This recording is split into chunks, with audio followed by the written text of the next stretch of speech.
بعض لوگ اپنے ذہن میں تصور بنا لیتے ہیں نا کہ ان کا ہیرو کیسا ہوگا, آئیڈیلسٹک, تو انہوں نے بنا لیا وہ خان صاحب کے لگے ہوئے ہیں خان صاحب کو جی وہ ہمارے ہیرو ایسے ہیں. اب ان کی ذاتی زندگی اور ان کی چیزیں آہستہ آہستہ جب سامنے آئیں گی تو ہی لوگوں کو ان کی اصل حقیقت کا پتہ چلے گا.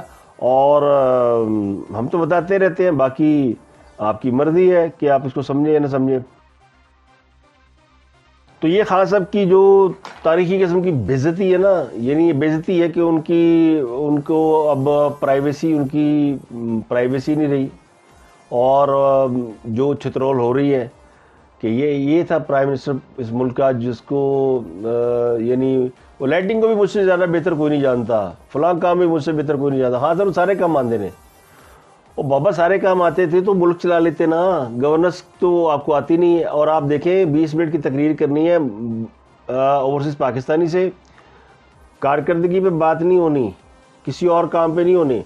جب آپ آئے تھے تو ملک بڑا مشکل تھا, مشکلوں سے گزرا تھا, تو آپ نے سنبھالا. کیا سنبھالا بتا بھی دینا, کیا سنبھالا. یعنی وہ جو قرضے آپ 20-25 ہزار ارب سے اٹھا کے اب لے گئے 45 ہزار ارب تک, اور پتہ نہیں یہ 20-25 ہزار ارب جو ہے وہ کہاں لگایا, اس کا کوئی حساب ہی نہیں ہو رہا. یہ میں نے آپ کو کل بتایا تھا کہ وہ خان صاحب کو کم از کم اب وہ اسٹیبلشمنٹ کے خلاف نہیں بولیں گے. وہ اشارے کرتے رہے کہ اپنے لوگوں کو چونٹیاں کاٹتے رہے کہ تم بولو, کیونکہ وہ سیز فائر ان کو بتا دیا گیا کہ ہم کہاں تک پہنچ سکتے ہیں, تمہاری ویڈیو کہاں جائیں گی اور کیسے ریلیز ہو سکتی ہیں, اور ہماری ایکسیس کہاں تک ہے, کہ جو پرائیویٹ کیمرے آپ کی ریکارڈنگ کے لیے آتے ہیں وہ بھی بگڈ ہیں, یا پھر کسی نے لیک کی تھی. اب اللہ عالم, سمجھدار کو اشارہ کافی ہوتا ہے.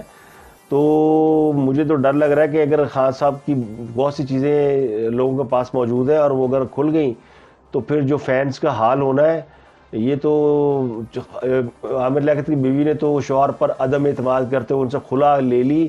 یہ جو فینز ہیں یہ بیچارے کیا کریں گے, وہ جو خونی تصادم اسلام آباد جا کے انہوں نے کرنا ہے, مجھے ڈر ہے کہ اس سے پہلے کولیپس نہ ہو جائے اور لوگ اپنے گریبان پھاڑ کے سڑکوں پہ چلاتے نہ پھریں کہ ایسا ڈر نہ کی ہو گیا.